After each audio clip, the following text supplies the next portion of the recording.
Now, we are also informed in these verses that Satan is cunning. Well, why should Satan be cunning instead of candid and forthright?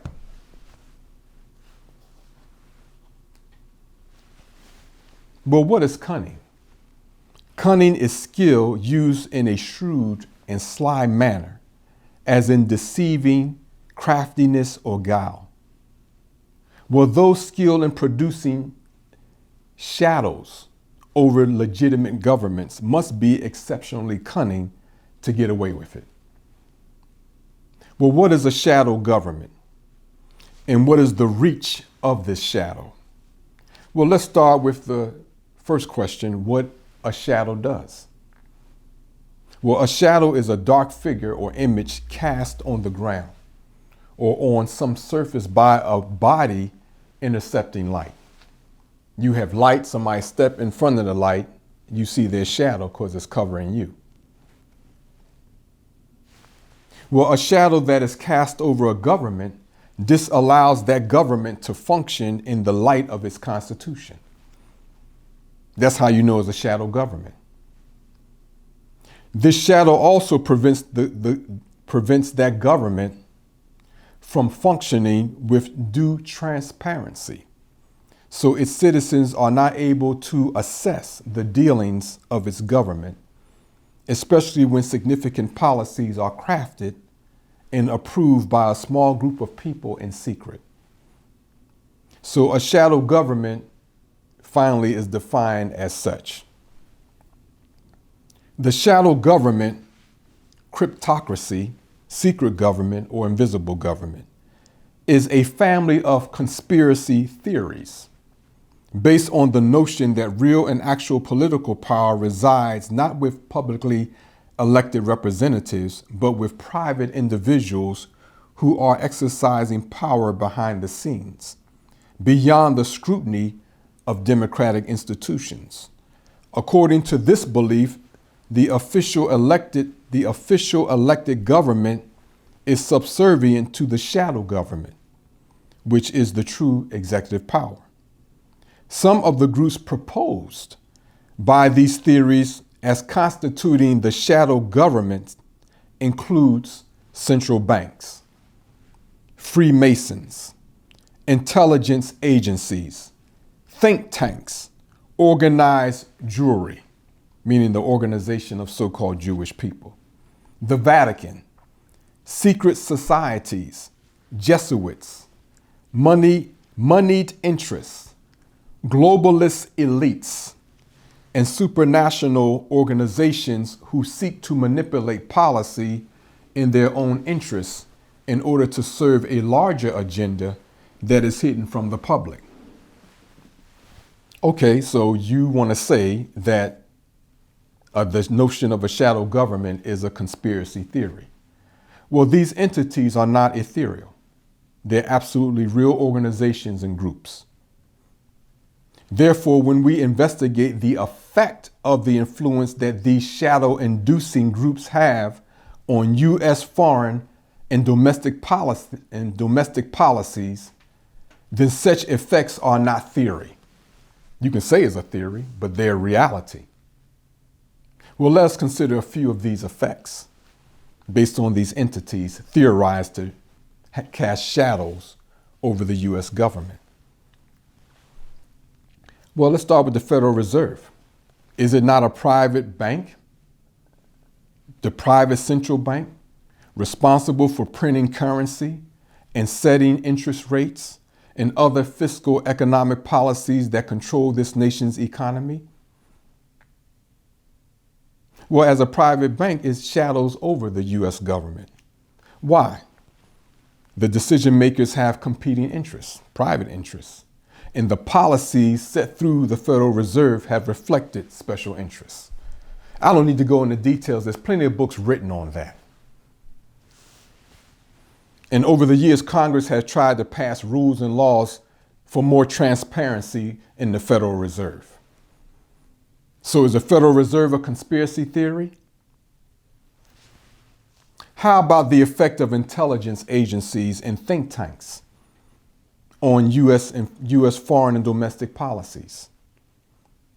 Well, in a recent statement by former Secretary of State Colin Powell, he said that President Trump has drifted away, quote, from the U.S. Constitution.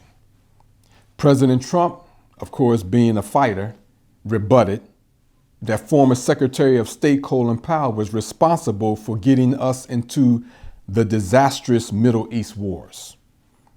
He is referring to the war in Afghanistan and Iraq, since these two wars were launched during President George W. Bush's administration, where Colin Powell served as the Secretary of State. Well, it seems to me that both men, former Secretary of State Colin Powell and President Donald Trump, are evading or ignoring the real culprits behind the Middle East wars and the policies that concretize the United States government's deviation from the Constitution.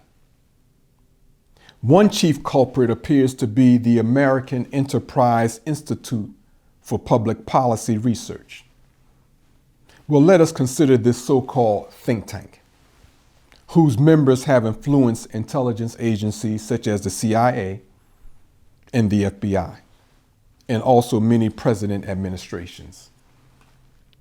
It states of the American Enterprise Institute, or the AEI, as follows. The American Enterprise Institute for Public Policy Research, known simply as American Enterprise Institute, AEI, is a Washington, D.C. based think tank that researches government, politics, economics, and social welfare. The AEI is an independent nonprofit organization supported primarily by grants and contributions from foundations, corporations, and individuals. Founded in 1938, AEI's stated mission is to, quote, defend the principles and improve the institutions of American freedom and democratic capitalism, limited government, private enterprise, individual liberty and responsibility, vigilant and effective defense and foreign policies, political accountability, and open debate. I'm gonna pause here. Why would a think tank have a mission like that when the United States Constitution, which gave rise to the United States government, are supposed to be about those principles and others? Let's continue. The AEI is governed by a 28 board member board of trustees composed of executives and former executives from various corporations. Well, again, the organization is private, and so are those on the board. Some AEI staff members are considered to be among the leading architects of the Bush administration's public and foreign policy. More than 20 staff members serve either in a Bush administration policy post or on one of the government's many panels and commissions. Among the prominent former government officials now affiliated with AEI are AEI Board of Trustees member Dick Cheney, Vice President of the United States under George W. Bush; John R. Bolton, former ambassador to the United Nations; Lynn Cheney, former chairman of the National Endowment for Humanities; Paul Wolfowitz, former Deputy Secretary of Defense. Well, we will not go into the many secretive, overt, and perplexing foreign and domestic policies enacted during the era of President George W. Bush, which virtually dismissed the U.S. Congress and made George Bush the first king of the United States. Check it out. Again, this is like the pink elephant in the room that Congress people to this day are ignoring, and presidents ignore. And those who served former presidents also have ignored this. And look at the influence of the AEI during the 8 years that President W. George Bush served. A shadow over the United States government.